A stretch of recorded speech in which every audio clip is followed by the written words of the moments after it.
8 mois après la mystérieuse disparition du petit Émile, à 2 ans et demi, dans le hameau du Haut-Vernay, Alpes de Haute-Provence, une mise en situation, sorte de reconstitution des faits, aura lieu jeudi 28 mars, a-t-on appris jeudi de sources proches du dossier.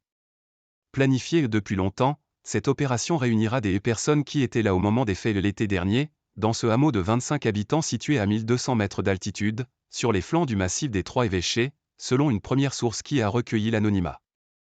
Celle-ci doit durer une bonne partie de la journée, a affirmé à l'AFP Isabelle Colombani, l'avocate du grand-père d'Émile, qui avait la garde du garçon le jour de sa disparition.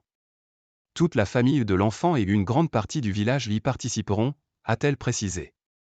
Le but de cette mise en situation sera de déceler d'éventuelles incohérences dans les témoignages recueillis jusqu'ici et permettre à l'enquête, aux pistes multiples, d'avancer. Émile avait été aperçu pour la dernière fois le 8 juillet vers 17h15, dans l'unique rue du hameau, par deux voisins aux récits contradictoires, alors qu'il venait d'arriver pour les vacances d'été dans la résidence secondaire de ses grands-parents maternels. D'abord ouverte pour disparition inquiétante, à Digne-les-Bains, l'enquête avait rapidement été confiée à deux juges d'instruction d'Aix-en-Provence puis requalifiée en motif criminel pour enlèvement et séquestration. Accident, chute, enlèvement ? Aucune piste n'a été mise de côté, même si celle de la chute mortelle s'est étiolée suite aux multiples battues organisées dans les environs du hameau, lors desquelles aucun corps n'a été retrouvé.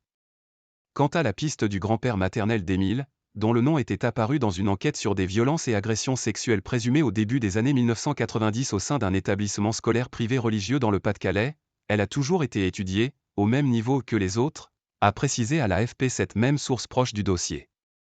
Comme l'a révélé le Canard enchaîné mercredi, le grand-père avait été placé sous le statut de témoin assisté dans le cadre de cette enquête autour de faits qui se seraient déroulés au début des années 1990 au sein de la communauté religieuse de la Sainte-Croix de Riaumont à Liévin.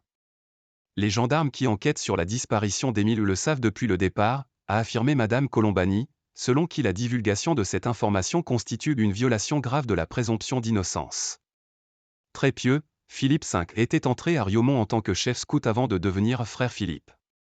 De 1991 à 1994, il avait été chargé de faire régner la discipline au sein de cet établissement catholique, qui a ensuite fait l'objet d'une fermeture administrative à la fin des années 2010. Au total, 11 personnes avaient été mises en examen dans le cadre des 4 informations judiciaires ouvertes autour de cet établissement, notamment pour viol, agression sexuelle et maltraitance. Pour la famille d'Émile, leur espoir c'est que le petit soit toujours en vie, même si cet espoir s'amenuise de jour en jour, a précisé Madame Colombani.